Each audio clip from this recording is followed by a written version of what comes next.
How to request a refund on Coursera. Hi everyone, this is Max. I hope you are doing great, so let's start without wasting time. First of all, open up your web browser. Now tap on the search bar and search for Coursera. Now open up Coursera website. Now tap on the three lines. Now tap on your profile and tap on Help Center.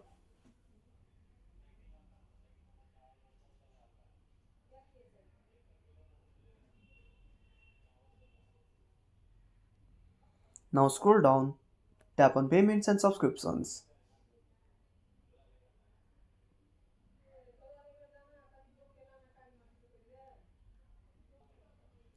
Now tap on Request a Refund.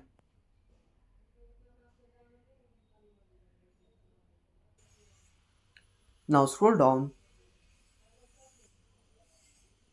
Now to request a refund, follow the instructions shown on the screen. First of all, log in into your account. After that, go to My Purchase page. Now find the codes and under refund deadline, click on Get Refund. And that's it. If you found this video helpful, smash that like button and subscribe also have some awesome content. Have a burning question or a sensitive topic? Drop down a comment below. This is Max signing off until next time.